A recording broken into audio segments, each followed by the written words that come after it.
වෙන්නේ. අන්‍යෝන්‍ය වශයෙන් ප්‍රත්‍ය වෙනවා. නාමයේ රූපයට ප්‍රත්‍ය වෙනවා, රූපේ නාමයට ප්‍රත්‍ය වෙනවා. ඒක කොහොමද වෙන්නේ? ඒක වෙන්නේ ඇත්තටම මේ වගේ මාතෘකාවක් වැදගත් වෙන්නේ ඇයි? නිවන් දකිනවා නම් මේ වගේ කාරණයක ප්‍රාමාණික ඥාණය නැත්තම් සෝවාන්වත් වෙන්න බෑ. ඇයි සෝවාන්වත් වෙන්න බැරි? සෝවාන් වෙන ශ්‍රාවකයා තුළ මතුවෙන්න ඕන ප්‍රධාන විදර්ශනා ඥාන කීපයක් තියෙනවා. එකෙන් මූලිකම ඥානයක් තමයි නාම රූප පරිච්ඡේදක ඥානය කියලා කියන්නේ. ඒව නැති නිසා තමයි මේ කාලේ මගපලලාභී නැත්තේ. මේ සෝවාන් වෙන එක ගොඩක් අමාරු එකක් නිසා නෙමෙයි මේ කාලේ සෝවාන් වෙන්නේ නැත්තේ.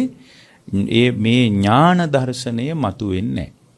ලංකාවේ බෞද්ධයන් තියෙන කොටසක් බණ අහනවා. ඒ බණ අහන එක ඇතුළෙත් සමහර අය දෘෂ්ටිගත වෙලා ඉන්නේ. සමහර අය බණ අහනවා එකම අයගේ විතරයි බණ අහන්නේ. එකම අයගේ කියන්නේ මේ සමහර සංස්ථාවලින් විතරයි බණ අහන්නේ.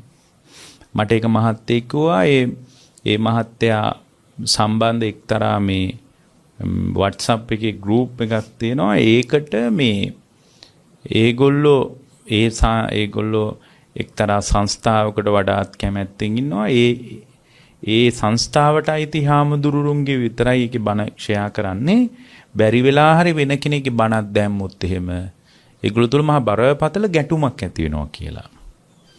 ඉතින් ඔය මට්ටමේ ඉන්න බෞද්ධයෙක් කොහොමද නිවන් දකින්න කියලා හිතා ගන්නවත් බෑ.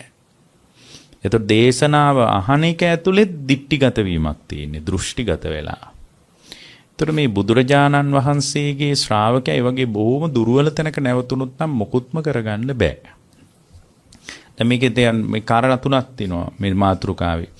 නාමයේ රූපයටත් ප්‍රත්‍ය වෙන විදිය කියන්න ඕන. නාම රූප විඥාණයටත් ප්‍රත්‍ය වෙන විදිය කියන්න ඕන. ඊට පස්සේ මේ නාම රූප නිරෝධය නිවනට හේතු වන ආකාරයත් කියන්න ඕන. නාම රූප නිරෝධය කියන්නේ නිවනට හේතු වෙන එකක් නෙමෙයි. නාම රූප නිරෝධය කියන්නේ නිවනට තමයි.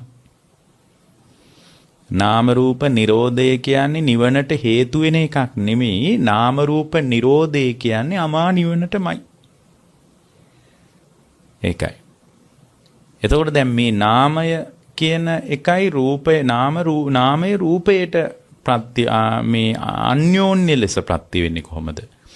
එතකොට අපි ගන්නෙ මේ දැන් අපිට අවබෝධය කරා යන්න තියෙන හොඳට සිහියෙන් කල්පනා කරන්ද තේරෙන්නේ නැත්නම් අමාරුවෙන් හරි ඔය තේරෙන ටිකක් අහගන්න. මෙබඳු ඥානයක් නැත්නම් කවදාවත් අවබෝධය කරා යන්න බෑ. එතකොට දැන් මේ වගේ එකක් හරියටම විස්තර කරගන්න පුළුවන් අපගේ බුදුරජාණන් වහන්සේටමයි. ඇයි?